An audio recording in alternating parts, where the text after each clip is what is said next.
계시록 1장 5번째 시간입니다. 오늘은 7교회의 특성과 예수님의 모습을 정확하게 맞춰놨어요. 그래서 예수님께서 각각 7교회의 특성에 맞춰서 예수님의 그 모습을 보여주고 계십니다. 그래서 각 시대별로 예수님께서 어떻게 그리스도인들, 예수님을 믿는 사람들을 보호하고 계시는지 그걸 오늘 좀 봤으면 좋겠습니다. 자, 7교회를 선택하신 이유가 있습니다. 계시록 1장 11절입니다. 가로되 너 보는 것을 책에 써서 에베소, 서머나, 버가모, 두아디라, 사대, 빌라델비아, 라오디게아 7교회에 보내라 하시기로. 네, 그래서 지금 사도 요한은 예수님께서 계시로 보여주시는 것을 지금 받아 적고 있어요. 그러면 1장을 받아 적고 그거를 편지로 보냈을까요? 아니에요. 계시록을 전체를 다 보고 한 권으로 묶어서 그걸 이제 보여준 거예요. 그러면 교회에 있는 사람들은 처음부터 끝을 다 보게 된 거죠. 처음부터 끝을 보게 된 거예요. 그래서 세상 역사를 주관하고 계시는 하나님을 믿어라. 하나님을 봐라. 그래서 믿음을 굳건히 지켜라. 그래서 모든 교회에 이기는 자는 내가 너한테 상을 주겠다. 이기라는 것을 계속해서 강조하고 계세요. 근데 왜 7교회를 이렇게 선택했느냐?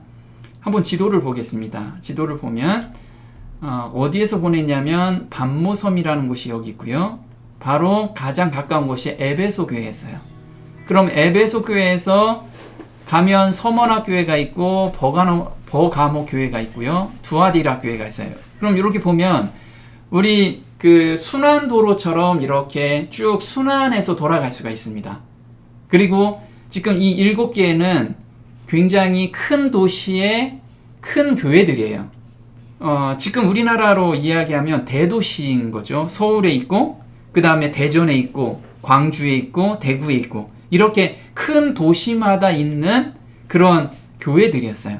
그래서 이 교회, 근데 이 당시에 7교회만 있었느냐? 그렇지 않다는 거죠.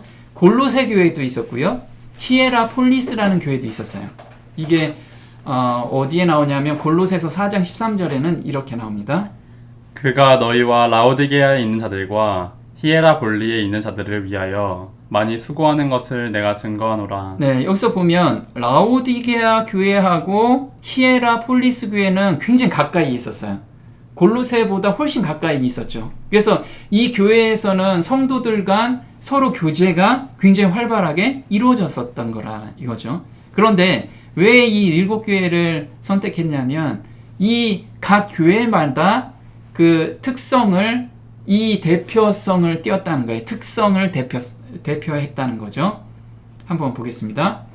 7교회를 선택한 이유는 교통의 요지, 큰 도시, 그리고 주변 교회의 특징을 대표할 수 있었기 때문. 네, 그래서 교통의 요지여가지고 이 편지를 아주 짧은 시간에 다 공유할 수 있었던 거고요. 그리고 큰 도시이기 때문에 성도들이 굉장히 많았어요. 근데 반면에 굉장히 타락한 문화 가운데 교회가 있었기 때문에 자칫 잘못하면 다 타락으로 갈 수 있는 그런 환경도 가지고 있었던 거예요. 그리고 그 주변의 작은 교회들은 그 대표 교회의 특성을 가지고 있었다는 거죠. 또 한번 볼게요. 7은 완전이란 숫자로 각 교회별로 문제가 많고 곧 무너질 것 같지만 세 분 하나님께서 보호하고 이끌고 가시기에 이걸 믿고 사는 사람들을 하나님께서 잊지 않겠다는 기별. 네, 그래서 7이라는 완전 숫자. 그래서 하나님의 교회는 완전하다. 그래서 그 교회 안에서 하나님을 온전히 순종하고 믿는 자는 하나님께서 온전히 보호하신다는 그런 기별로서 7교회를 선택하신 거예요. 또 볼게요. 7교회 각각의 문제는 요한서도 당시의 문제뿐만 아니라 처음과 끝을 알고 계신 전지하신 하나님이시기에 끝날까지 생겨날 교회의 형편에 대해서 이종적으로 기록하였다. 또한 각 개인들에게 적용하는 기별이다. 네, 그래서 요한계시록은 그 한 문장을 읽을 때 또는 한 단락을 읽을 때 이렇게 3가지 관점에서 봐야 된다는 거예요. 첫 번째 관점은 그 당시 교회, 이게 역사적인 적용이라고 얘기를 하고요. 그리고 7교회는 교회가 시작부터 예수님 재림까지 모든 역사를 나타내 주는 거예요. 그래서 이게 예언적으로 풀어보는 거고요. 그 다음에 각 교회에서 정말 하나님께 충성하고자 하는 사람 개인에게도 이걸 전달해 준 거라는 거죠. 그래서 개인적인 적용으로 보편적인 적용을 하는 것이 계시록을 연구하는데 우리한테 유익이 된다는 거예요. 자, 일곱 교회의 현실을 한번 보면요. 계시록 2장 1절에는 에베소 교회, 이때가 사도 요한이 살았던 그 시절이거든요. 그래서 에베소 교회의 특징을 알면 이때 사도 요한이 쓰는 그런 시대적 배경을 우리가 알 수가 있습니다. 그래서 계시록 2장 1절에 이렇게 나오죠. 에베소 교회 사자에게 편지하기를 그러나 너를 책망할 것이 있나니 너의 처음 사랑을 버렸느니라. 네, 이 에베소 교회는 예수님을 직접 본 사도들이 세운 교회입니다. 그래서 굉장히 복음이 강하게 전도가 됐고, 그리고 성도들도 이 사도들이 직접 본 예수님을 증거했기 때문에 믿음도 굉장히 공고했어요. 그런데 사도들이 점점 순교당하고 1세대가 순교당하고 2세대가 들어서면서 처음 사랑을 점점 잃어버리기 시작하는 그 시점이었던 거예요. 이때 사도 요한이 이 계시록을 쓰고 요한 1, 2, 3서를 쓰게 되는 거죠. 그래서 오순절날은 어떤 날이었냐면 가장 성령이 충만했던 때죠. 한번 볼게요. 성도들 간의 교제와 사랑이 충만한 시기였다. 교인 수는 기하급수적으로 증가하였다. 역사가 에드워드 기본은 1세기 말까지 로마에 600만 명의 그리스도인이 있었다고 기록하였다.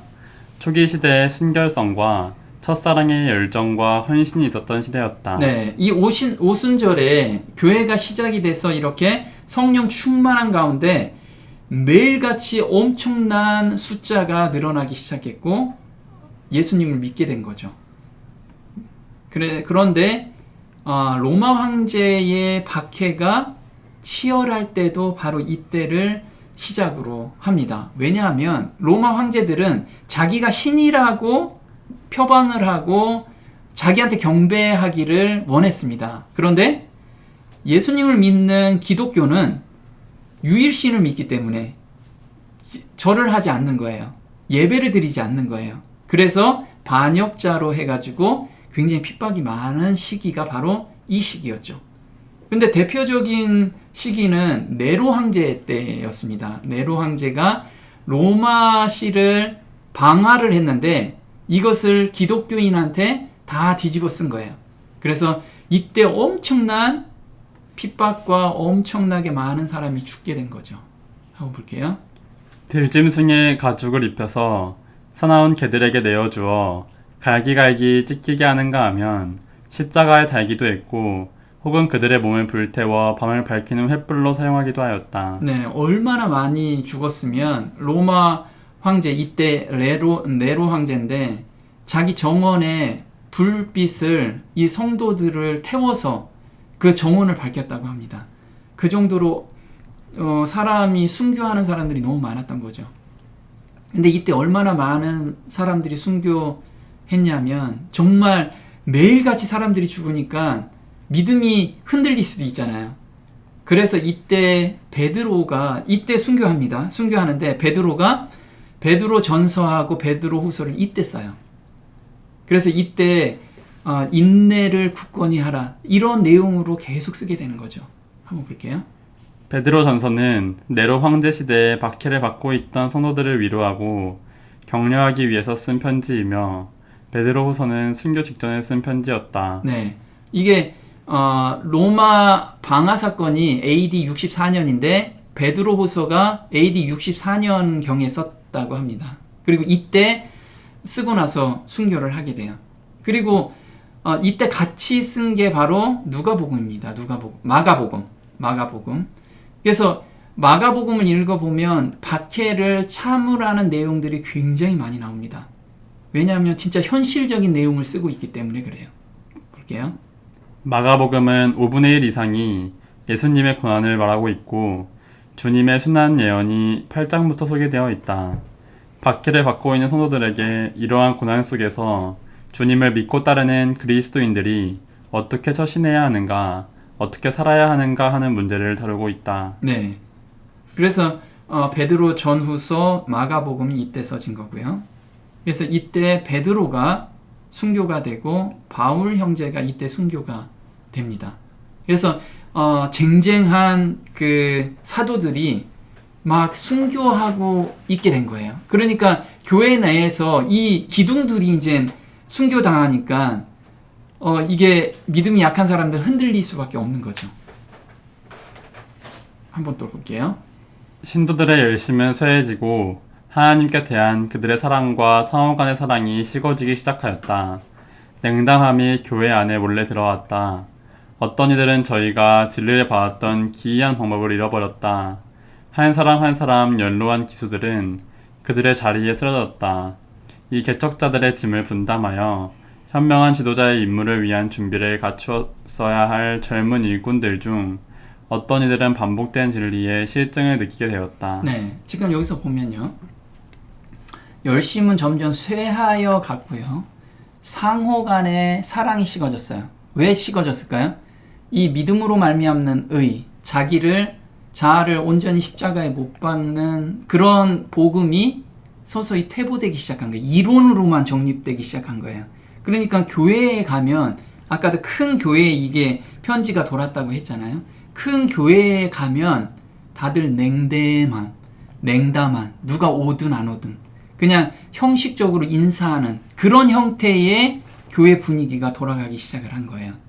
그러니까 마지막까지 살아남았던 사도 요한은 이 모습을 보고 정말 가슴이 아픈 거죠. 예수님의 피로써 시작한 교회가 이게 예수님의 사랑을 점점 잃어가는 모습을 보게 된 거예요. 그래서 사도 요한 형제는 반모섬에서 풀려나고 나서 바로 요한 1, 2, 3서를 썼는데요. 요한 1, 2, 3서를 쭉 보면은 다 사랑에 대해서만 이야기 나와요. 그래서 사랑의 사도라고 얘기하는데 사랑하는 자들아 우리가 서로 사랑하자. 이 내용으로 1, 2, 3서를 다 써요. 그래서 너희가 형제의 궁핍함을 보고도 정말 도와줄 마음이 없으면 어떻게 그 사랑이 있느냐. 이런 식으로 그 상황을 보면 사람들이 이제 큰 도시에 있으면 돈 있거나 아니면 권력 있는 사람들도 들어왔는데 그 사람들이 성도가 어려운데도 냉담한 거예요. 그냥 그 마음에 사랑이 전혀 없었던 거죠. 오순절 때 자기 재산을 모두 다 헌금하고 헌납해서 어려운 형제들을 다 도와준 그런 사랑이 점점 식어갔다는 거예요. 또 한번 볼게요. 신기하고 놀라운 어떤 것들에 대한 갈망으로 그들은 많은 사람의 마음을 더욱 기쁘게 하는 그러나 복음의 근본 원칙에 일치하지 않는 새로운 형태의 교리를 도입하고자 하였다. 자기 과신과 영적 맹목으로 그들은 이 궤변들이 많은 사람들로 하여금 과거의 경험들을 의심하게 하고 혼란과 불신으로 인도하리라는 것을 분별하지 못하였다. 네, 그래서 이 복음이 갑자기 복잡해졌어요. 이 믿음으로 말미암는 의라는 기별은 예수님의 마음을 받고 새 마음을 받는 경험, 이 경험을 가지고 얘기해야 되는데 그 경험이 없는 사람들이 단에서 이제 설교를 하면서 이론을 만들기 시작한 거예요. 그러니까 혼란과 불신이 굉장히 이제 교회에 퍼지기 시작한 거죠. 이게 마지막 때 교회에도 이런 증상이 있을 거라는 거예요. 교회의 역사에서 이와 같은 위기 때에 요한은 추방 선고를 받았다. 지금처럼 그의 음성이 교회에게 필요한 때는 결코 없었다.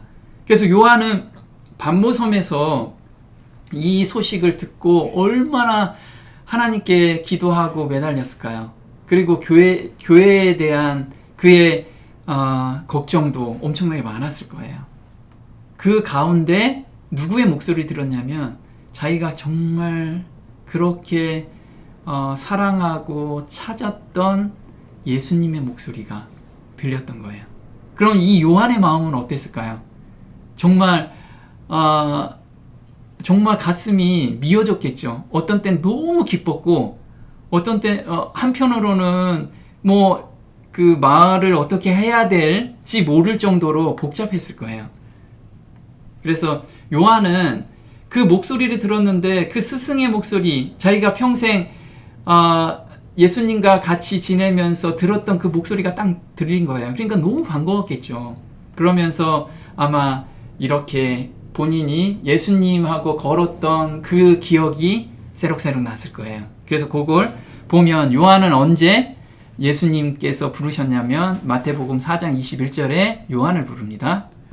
두 형제 곧 세베대의 아들 야고보와 그 형제 요한이 금을 깁는 것을 보시고 부르시니 저희가 곧 배와 부친을 버려두고 예수를 쫓으니라. 네, 이때 요한은 예수님께서 부르시니까 예수님께서 메시아라는 걸 믿고 모든 걸 버리고 따랐어요.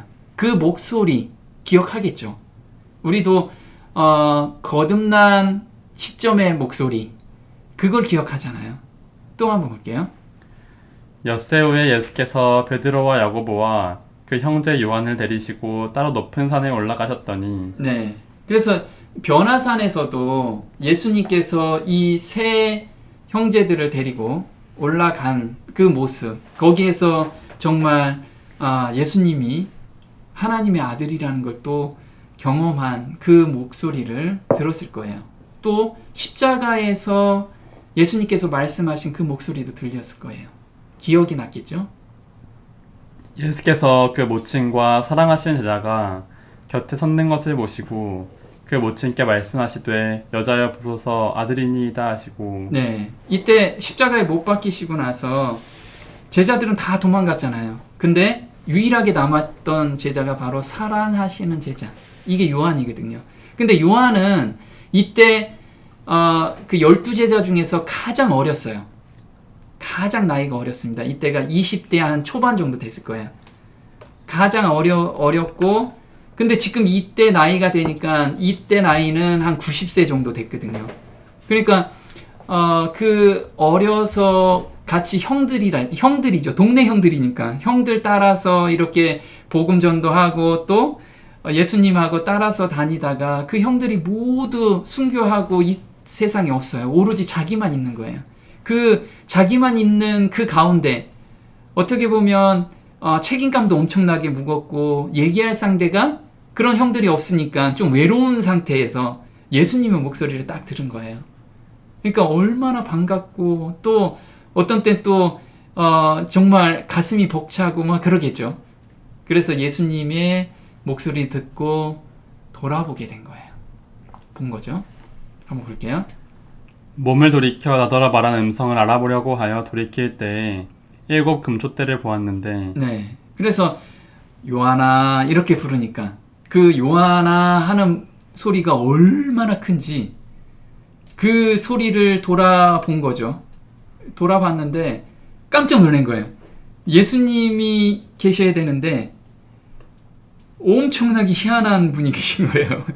예수님은 예수님인데 형태는 계신데 정말 그 영광의 빛이 찬란한 그 분을 보게 됩니다. 근데 여기서 일곱 금촛대는 7 교회라 해서 계시록 1장 20절에 이렇게 나옵니다. 그러면 예수님께서 지금 계신 곳이 어디냐면 바로 성소 첫째 칸에 이 금촛대 사이를 거닐고 계신다는 거예요. 그러면 예수님께서 현재 중보의 사역을 하고 계시고 그 다음에 교회를 보호하고 계시는 분인 것을 보여주기 위해서 이걸 보여주신 거거든요. 그래서 왜 교회를 7 금촛대라고 했는지 이사야서 60장 1절은 이렇게 나옵니다. 일어나라 빛을 발하라 이는 내 빛이 이르렀고 여호와의 영광이 내 위에 임하였음이니라. 보라 어두움이 땅을 덮을 것이며 캄캄함이 만민을 가리우려니와 오직 여호와께서 내 위에 임하실 것이며 그 영광이 내 위에 나타나리니 열방은 내 빛으로 열왕은 비치는 내 광명으로 나아오리라. 네, 그래서 교회의 역할은 일어나라 빛을 발하라. 열광 앞에 열왕에게 이 빛을 비춰서 열왕들이 빛을 따라오게끔 해라. 이게 교회의 사명인 거예요. 그럼 교회 안에 있는 우리한테 준 사명이 이 사명이라는 거예요. 빛을 발하라. 그래서 마태복음 5장 14절에는 너희는 세상의 빛이라. 이같이 너희 빛을 사람 앞에 비치게 하여 저희로 너희 착한 행실을 보고 하늘에 계신 너희 아버지께 영광을 돌리게 하라. 자, 여기서 착한 행실이 어떤 행실일까요? 도덕적으로 하는 착하게 사는 것이 착한 행실일까요? 아니라는 거죠. 착한 행실이라는 건 하나님의 뜻과 일치하는 행실이 착한 행실이라는 거예요.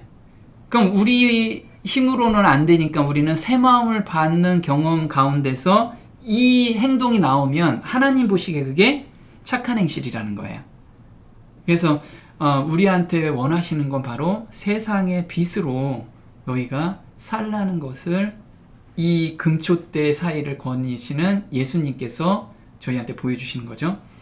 자, 교회의 특징은 교차 대구 구조라고 해요. 교차 대구라는 건 처음과 끝이 같고 중간과 중간이 같은 이런 내용을 교차 대구 구조라고 합니다. 그래서 우리가 7교회를 에베소와 라오디게아 교회가 한 통으로 움직이고요. 서머나하고 빌라델피아가 또 한 통으로 움직입니다. 버가모하고 사대가 한 통, 그 다음에 두아디라가 한 통입니다.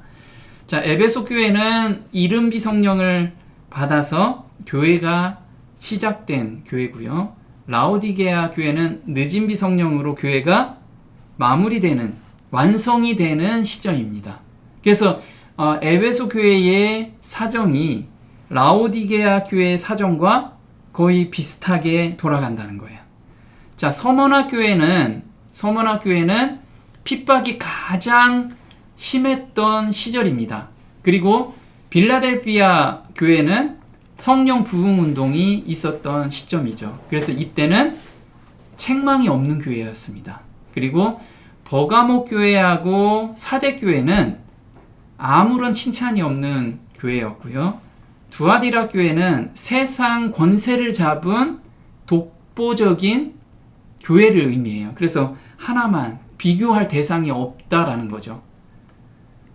그러면 요한이 본 예수님의 모습을 한번 우리가 이 교회하고 맞춰서 한번 보겠습니다. 촛대 사이에 인자 같은 이가 발에 끌리는 옷을 입고 가슴에 금띠를 띠고. 네, 요한이 이제 그 목소리를 듣고 돌아봤어요. 돌아봤는데 인자 같은 이가 발에 끌리는 옷을 입고 가슴에 금띠를 띄었대요. 그래서 가슴에 금띠를 띄었다라는 것은 제사장의 옷하고 이게 오버랩이 되는 거예요. 그래서 레위기 8장 7절에 이렇게 나옵니다. 아론에게 속옷을 입히며 띠를 띄우고 겉옷을 입히며 에봇을 더하고 에봇에 기묘하게 짠 띠를 띄워서 에봇을 몸에 메고 흉패를 붙이고 흉패에 우림과 둠밈을 넣고. 네, 그래서 이거는 어떤 복장이냐면 이렇게 제사장이 나오죠. 제사장에서 이 옷이 에봇이라고 합니다. 그리고 흉패가 이 가슴에 붙었어요. 그리고 이렇게 띠가 있습니다. 근데 사도 요한이 본 예수님은 이 모습이었어요. 얼굴이 밝은 빛으로 광채가 난 그런 예수님을 보게 된 거죠. 가슴에 이 흉패를 띠고 계셔요. 이 흉패를 띈다는 거는 12지파가 예수님께서 가슴으로 품었다라는 거예요. 그러면 구원받은 모든 사람들을 예수님께서 가슴으로 품고 있다라는 그 예표로 지금 흉패를 가슴에 띄었다는 거죠. 자, 대제사장으로서 중보하고 계시는 예수님을 예표하고 계세요. 우리에게 있는 대제사장은 우리 연약함을 채울하지 아니하는 자가 아니요 모든 일에 우리와 한결같이 시험을 받은 자로되 죄는 없으시니라. 그러므로 우리가 긍휼하심을 받고 때를 따라 돕는 은혜를 얻기 위하여 은혜의 보좌 앞에 담대히 나아갈 것이니라. 네, 그래서 대제사장은 인자여야만 가능한 거예요. 천사들도 할 수가 없고요. 그래서 인자 같은 이로 보인 거예요. 왜? 우리를 대표해서, 인간을 대표해서 하나님 앞에 쓰는 분이기 때문에 그렇습니다. 그래서 우리와 한결같이 시험을 받은 자다라는 것을 보여주기 위해서 인자 같은 이라고 지금 글을 쓰고 있는 거예요. 그래서 예수님께서는 때를 따라 돕는 은혜를 얻기 위해서 보좌 앞에, 은혜의 보좌 앞에 담대히 나아갈 것이다 해서 예수님을 힘입어서 우리는 하나님께 온전히 나갈 수 있다라는 것을 보여주고 있는 거죠. 자, 요한이 본 예수님의 모습이 다니엘이 본 하나님의 모습하고도 똑같아요. 그래서 요한은 분명히 계시로 보여줬는데 그 당시 요한이 읽은 책이 다 구약이었잖아요. 그래서 글을 쓰는데 자기 표현으로 뭔가 표현하고 싶은데 표현을 잘 못한 거예요. 그래서 구약에 있는 내용을 그 본대로 그 단어를 주로 많이 갖다 쓴 것이 계시록에 많이 있습니다. 그래야지만 요한이 희한한 글을 쓰면 읽는 사람이 그걸 이해를 못하기 때문에 그런 거죠. 그래서 이때 이해력을 높이기 위해서도 그렇게 구약에 있는 내용을 쓰게 됩니다. 자, 다니엘서 10장 5절에 하나님의 모습을 이렇게 기록했습니다. 그때 내가 눈을 들어 바라본즉 한 사람이 세마포 옷을 입었고 허리에는 우바스 정금띠를 띠었고 그 몸은 황옥 같고 그 얼굴은 번갯빛 같고 그 눈은 횃불 같고 그 팔과 발은 빛난 놋과 같고 그 말소리는 무리의 소리와 같더라. 네, 지금 이 5절, 6절에 있는 내용이 지금 예수님의 모습이거든요. 그래서 보면 계시록하고 한번 맞춰보자고요. 한 사람이 세마포 옷을 입고 허리에는 우바스 정금띠를 띠었대요. 근데 계시록 1장 13절에 이렇게 나와요. 촛대 사이에 인자 같은 이, 여기는 한 사람이라고 했는데 인자 같은 이가 발에 끌리는 옷을 입고 가슴에 금띠를 띠고, 여긴 정금띠를 띠고, 좀 비슷하죠. 또 번갯빛 같고 그의 얼굴은 번갯빛 같고 그 눈은 햇불 같고, 보면요, 그 머리와 털의 희기가 흰 양털 같고 눈 같으며 그의 눈은 불꽃 같고. 계시록 1장 14절. 지금 내용이 굉장히 비슷하게 지금 표현을 하고 있어요. 또 햇불 같고 그 팔과 발은 빛난 녹과 같고 그 말소리는 무리의 소리 같더라. 그러면 그의 발은 풀무에 단련한 빛난 주석 같고 그의 음성은 많은 물소리와 같으며. 지금 보면 계시록에서 본 예수님과 다니엘이 본 하나님의 모습하고 거의 일치하다는 거예요. 그러면 요한이 본 예수님의 모습하고 일곱 교회하고 예수님의 모습을 어떻게 표현했는지, 그게 상징하는 의미가 무엇인지 한번 볼게요. 계시록 1장 14절에 그 머리와 털의 희기가 흰 양털 같고 눈 같으며 그의 눈은 불꽃 같고. 그래서 보면, 자, 여기 머리가 흰 양털 같대요. 그거는 잠언 20장 29절을 가지고 이야기를 하고 있습니다. 지혜와 경험을 이걸 나타낸 건데, 늙은 자의 아름다운 것은 백발이니라. 이 내용을 가지고 예수님께서는 지혜와 경험이 풍부한 분이라는 것을 표현하고 있어요. 자, 두 번째, 눈은 불꽃 같다 해서 눈이 불꽃같이 지금 그려져 있는데, 이것은 계시록 2장 23절에 이렇게 나옵니다. 나는 사람의 뜻과 마음을 살피는 자인 줄 알지라. 네, 예수님께서는 사람의 뜻과 마음을 살피는 분이시라는 것을 상징적으로 지금 보여주고 계시는 거예요. 자, 발은 어떤 발이었냐면 계시록 1장 15절에는 풀무에 단련한 주석 같대요. 자, 이거는 에스겔서 1장 7절에 흠과 부정이 없는 존재라는 걸 보여주고 있어요. 볼게요. 그들의 발은 곧은 발이며 송아지의 발바닥 같고 광택나는 노스의 색깔처럼 번쩍이더라. 네, 여기서 송아지는 우리가 정한 동물로 지금 표현하고 있죠. 그리고 발은 곧다라고 해서 흠과 부정함이 없는 그런 표현을 지금 하고 있는 거예요. 또 볼게요. 그의 오른손과 오른손에 7별이 있고 그 입에서 좌우에 날성검이 나오고 그 얼굴은 해가 힘있게 비친 것 같더라. 그러면 지금 7별이 있대요. 7별은 각 교회의 지도자를 의미해요. 지도자들. 근데 시편 17편 7절에 이렇게 나옵니다. 주께 피하는 자를 그 일어나 치는 자에게서 오른손으로 구원하시는 주여, 주의 기이한 인자를 나타내소서. 네, 이 오른손은 주의 구원을 의미합니다. 온전히 구원해 주겠다. 그래서 예수님께 피하는 자는 예수님께서 온전히 구원해 주시겠다는 그런 표죠. 그리고 얼굴이 빛난다고 했는데 출애굽기 34장 29절에 이렇게 나옵니다. 모세의 얼굴에서 빛났던 그 빛은 율법 안에 있는 그리스도의 의가 반사한 것이었다. 네, 그래서 그리스도의 의, 이 의를 우리는 다 받아야 된다는 거죠. 받아야지만 온전히 세상의 빛으로 살 수가 있다라는 거예요. 세상을 이길 수 있다라는 거죠. 그리고 산자라 내가 전에 죽었었노라 볼지어다 이제 세세토록 살아있어 사망과 음부의 열쇠를 가졌노라. 그래서 예수님께서 산자로 이렇게 표현하고 있습니다. 지금 이렇게 표현을 했는데 이걸 왜 보여줬냐면 7교회의 특성을 여기서 다 나타내 주시는 거예요. 예수님께서 내가 정말 밝은 눈으로 너희를 볼 거고 그 다음에 산자로서 너희를 구원할 거고 이걸 표현해 주기 위해서 이렇게 보여주신 거예요. 한번 볼게요. 각 교회의 영적 상태에 따라서 보여지는 모습인데요. 첫 번째가 바로 에베소 교회입니다. 에베소 교회인데 계시록 2장 1절에 이렇게 나와요.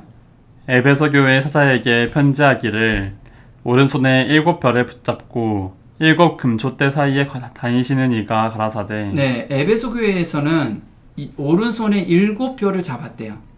근데 계시록 1장 16절에 오른손에 7별이라고 이야기가 나오죠. 그래서 이때는 사도들, 예수님을 직접 본 그 별들이 이 교회를 세웠다는 거예요. 그래서 온전히 예수님께서 지켜주신다는 거죠. 한번 볼게요. 예수님과 직접 동행했던 사도들이 세운 교회, 온전히 보호하고 계시는 예수님의 모습. 네, 그래서 처음 사랑을 지키면 너희들은 온전히 내가 보호하겠다라는 것을 보여주는 그 모습을 지금 보여주고 계세요. 두 번째 서머나 교회입니다. 이 서머나 교회는 핍박이 너무 심해서 이 교회에 줄 기별은 뭐냐면 부활의 소망을 주기 위해서 이걸 쓰신 거예요. 부활의 소망을 주기 위해서. 그래서 내가 산자라. 너희들 지금 육신으로 죽지만 너희는 곧 부활할 거야. 이 기별을 주는 교회입니다. 그래서 계시록 2장 8절에 서머나 교회 이렇게 이야기를 하고 있죠. 서머나 교회 사자에게 편지하기를 처음이요 나중이요 죽었다가 살아나신 이가 가라사대. 네, 이때 얼마나 핍박이 심했으면 이때 카타콤 안으로 사람들이 엄청나게 들어간 시점이 바로 이때예요. 그래서 에베소 교회 막판부터 시작해서 카타콤이 엄청나게 많이 발달된 시점이 바로 서머나 교회의 시점입니다. 너무나 많은 사람들이 죽기 때문에. 그래서 부활의 기별을 주시려고 했던 거예요. 볼게요. 로마 황제들의 핍박이 극에 달했던 시절 성도들에게 부활의 기별이 필요했다. 네. 자, 세 번째는 버가모 교회입니다. 버가모 교회는 콘스탄틴 황제가 공인화된 시점이었잖아요. 그래서 진리가 완전히 무너진 시점이었습니다. 그래서 입에서 좌우에 날성검이 나오는 이 기별을 전하는 예수님을 보여주신 거예요. 그래서 계시록 2장 12절에 이렇게 나옵니다. 버가모 교회 사자에게 편지하기를 좌우에 달성검을 가진 이가 가라사대. 네, 말씀에 굳건히 서라. 너희가 지금 그 혼합한 그 진리 가운데서 정말 말씀을 제대로 구별하라. 이 기별을 준 교회가 바로 이 때입니다. 볼게요. 313년 기독교 공인화, 급속도로 세속화되어 가는 신자들에게 말씀의 원칙을 지키라는 기별의 시기. 네, 요때가 그 시기예요. 그래서 예수님이 지금 모습이 7교회의 모습에 7교회한테 전해줄 그 기별을 다 담고 있다라는 거예요. 자, 그 다음에 두아디라 교회입니다. 이때가 1260년 동안 그 교황권이 종교 암흑 시대죠. 이때 예수님께서 보여준 모습입니다. 볼게요. 두아디라 교회 사자에게 편지하기를 그 눈이 불꽃 같고 그 발이 빛난 주석과 같은 하나님의 아들이 가라사대. 네, 그래서 계시록 2장 18절엔 눈이 불꽃 같고, 그래서 불의를 심판하시는 하나님, 그리고 장엄하고 권능이 있는 모습이라는 거예요. 이 암흑 시대에 정말 예수님을 찾고 진리를 찾는 사람한테는 반드시 예수님께서 보호하시겠다. 이것을 지금 이야기를 하고 계시는 거예요. 이제 사대교회입니다. 사대교회는 종교개혁 시대예요. 그래서 오른손에 7별이라고 이야기해요. 그래서 하나님께서 각각 진리를 주시잖아요. 루트한테도 주고 쭈빙글리한테도 주고 이렇게 그런 별들한테 이젠 그 기별을 준다는 이야기죠. 볼게요. 사대교회 사자에게 편지하기를 하나님의 7영과 7별을 가진 이가 가라사대 내가 내 행위를 아노니 내가 살았다 하는 이름은 가졌으나 죽은 자로다. 네, 이때 살았어요. 그래서 종교 개혁을 하면서 살았는데 왜 죽었느냐? 각각 교파에 갇혀 있어서 다른 교파의 진리를 다 배척하기 시작한 거예요. 다 이단으로. 자기 교회 아니면 다 이단. 이런 식으로 진리를 다 배척했기 때문에 죽은 자로다라고 이야기를 하고 있는 거예요. 그래서 하나님을 찾고 섬기는 자들이 나타날 것을 말했는데요. 종교개혁자 시대 이후에는 종파로 나뉘어져서 살았다 하나 죽은 복음을 가진 시대를 의미합니다. 그리고 빌라델비아 교회입니다. 이 빌라델비아 교회는 성령이 충만한 교회였어요. 그래서 이때 복음이 굉장히 확산되고 다니엘서하고 요한계시록이 풀리면서 정말 마지막 시대를 연 시대죠. 볼게요. 빌라델비아 교회 사자에게 편지하기를 거룩하고 진실하사 다윗의 열쇠를 가지시니 곧 열면 닫을 사람이 없고 닫으면 열 사람이 없는 그이가 가라사대. 네, 그래서 이 열쇠를 가졌다는 거예요. 열쇠를. 그래서 빌라델비아 교회는 침창만 있는 교회예요. 그래서 성령 부흥 시대고 다니엘과 요한계시록이 풀리면서 세계적 각성 운동이 일어난 시기입니다. 그래서 하늘 지성소 시대를 연 시기가 바로 이 시기라고 보는 거죠. 그래서 열쇠 얘기가 나온 거예요. 그 다음에 마지막 교회인 라오디게아 교회입니다. 라오디게아 교회 사자에게 편지하기를 아멘이시오 충성되고 참된 증인이시오 하나님의 창조의 근본이시니 가라사대. 네, 라오디게아 교회는 창조의 근본이신 하나님을 찾으라는 거예요. 그래서 창조자를 무시하는 풍조가 만연하는 시기가 바로 이 시기라는 거예요. 그래서 창조주를 경배하라는 기별이 있는 시점인 거죠. 그래서 이제 교회에 하나님께서는 각 교회에 기별을 다 줬는데 한 교회에 모든 기별을 주지 않으셨다라는 거예요. 그래서 우리가 교회의 정말 참 모습을 보기 위해서는 이 7교회의 특징을 다 우리가 연구하고 이걸 다 받아들여야 된다는 거예요. 그래서 우리가 장님 코끼리 만지는 식 있죠. 어떤 사람은 코가 길다. 어떤 사람은 뭐 벽이다. 이런 식으로 얘기하는데 우리가 정말 이런 오류에 빠지지 않으려면 7교회의 특징을 다 연구해야 된다는 거예요. 볼게요. 예수님은 각 교회에게 각기 특별한 방법으로 자신을 소개하신다. 하지만 어느 한 교회도 예수님의 충만한 모습을 다 가지지는 못했다. 각 교회는 그분의 모습의 일부만 소개받았다. 하지만 모든 교회들이 합치면 예수님의 충만한 모습을 가지게 된다. 네, 그래서 우리가 지금 에베소 교회에 있는 내용이니까 그 시대 사람들만 이게 해당되겠지 이렇게 생각하고 읽으면 안 된다는 거예요.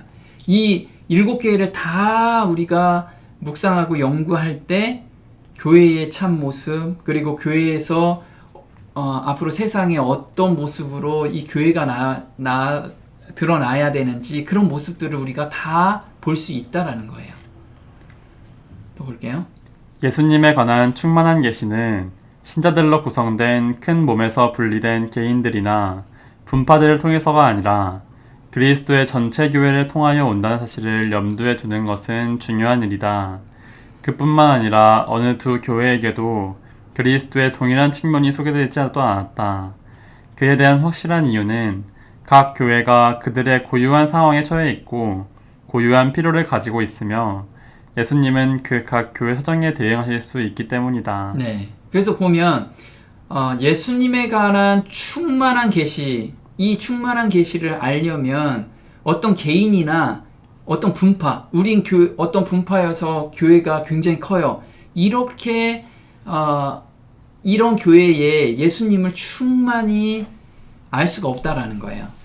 교회는 처음부터 에베소 교회부터 라오디게아 교회까지 다 연구하지 않으면 절대 예수님에 관한 충만한 계시를 우리가 이해할 수 없다라는 거예요. 그래서 어떤 교파나 종파에 얽매여서는 온전히 깨달을 수 없다라는 거죠. 그래서 정말 계시록은 열린 마음으로 그리고 자기가 가지고 있는 것을 내려놓고 연구할 때 참으로 예수님의 모습을 볼 수 있다라는 겁니다. 그래서 앞으로 우리가 각 교회별로 그 다음에 시기별로 우리가 공부하게 될 거예요. 그때 정말 자기가 현재 가지고 있는 어떤 진리를 이 진리에 맞춰서 한번 공부해 보면 굉장히 유익이 될 겁니다. 네, 오늘 여기까지 하겠습니다.